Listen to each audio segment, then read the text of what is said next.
Hi guys, അപ്പൊ നമ്മൾ രാവിലെ തന്നെ ഒരുങ്ങുന്നത് എവിടോട്ടാന്നറിയാമോ? നമ്മൾ ദൃശ്യം 3 കാണാൻ പോവുകയാണ്. കുറെ ദിവസങ്ങൾ കൊണ്ട് ടിക്കറ്റ് നോക്കുന്നുണ്ട്. ഇവിടെങ്ങളിൽ ആരെങ്കിലും പോയി ഇത് കണ്ട് കഥ പറയുന്നതിനെക്കാട്ടി മുന്നേ പോയി കാണണമെന്നുള്ള ആഗ്രഹം കൊണ്ട് കുറെ ദിവസം കൊണ്ട് ടിക്കറ്റ് നോക്കുന്നുണ്ട്. ഞായറാഴ്ചയൊക്കെ ആയതുകൊണ്ട് തിരക്കാണ്. പക്ഷെ ഇന്ന് രാവിലത്തെ നമുക്ക് ടിക്കറ്റ് കിട്ടിയിട്ടുണ്ട്. അപ്പൊ അങ്ങനെ ഞങ്ങള് കാണാൻ പോവുകയാണ്.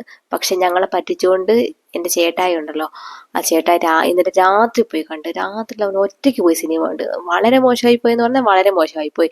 അത് മാത്രമല്ല, രാത്രി കണ്ടിട്ട് രാവിലെ എൻ്റെ അടുക്ക കഥ പറയാൻ വരുന്നു സിനിമയുടെ. എനിക്ക് ദേഷ്യം വന്നു, നല്ല ശരിക്ക് ദേഷ്യം വന്നു. പിന്നെ അവനെങ്ങാനും കഥ പറഞ്ഞിരുന്നെന്നുണ്ടെങ്കിൽ ഇന്ന് അവനെ ഞാൻ കുന്നേനെ. അതൊക്കെ പോട്ടെ.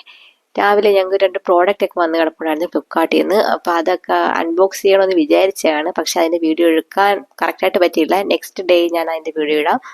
ഇപ്പൊ ഞങ്ങൾ എന്തെങ്കിലും എത്തിയത് എന്ന് പറയുന്നത്, നമ്മൾ സിനിമ കാണാൻ വന്നിരിക്കുന്നത് നമ്മുടെ മോഹൻലാലിന്റെ സ്വന്തം തിയേറ്ററാണ്. ഹരിപ്പാട് എംലാലിലാണ് വന്നിരിക്കുന്നത്. ആദ്യമായിട്ടാണ് തിയേറ്ററിൽ ഇത്ര നേരത്തെ ഞാൻ എടുക്കുന്നത്. അതായത് ഒരു 10-15 മിനിറ്റ് നേരത്തെ തന്നെ ഷോ തുടങ്ങുന്നതിനെക്കാട്ടി മുന്നേ ഞാൻ എത്തിയിട്ടുണ്ട്. അങ്ങനെ വരാൻ വഴിയില്ല. കാരണം ഇന്നലെ വരെ മഴ പെയ്തിട്ട് ഇന്ന് മഴ പെയ്യാതിരുന്നു. അതുകൊണ്ട് വല്ലതും ആയിരിക്കും. മഴയും കൂടെ പെയ്തിരുന്നെങ്കിൽ ഒട്ടും വരവ് നടക്കത്തില്ലായിരുന്നു. എന്തായാലും ആദ്യമായിട്ടാണ് ഏത് തിയേറ്ററിൽ പോയി കഴിഞ്ഞാലും ഒരു സീനെങ്കിലും കഴിയാതെ ഞാൻ ഇന്നുവരെ സിനിമ കണ്ടിട്ടില്ല എന്ന് വേണം പറയാൻ. പിന്നെ ഋതുവിനൊരു പോപ്കോൺ ഒക്കെ വാങ്ങിച്ചു കൊടുത്തു. അപ്പോൾ ഭയത്രേ ഉള്ളൂ.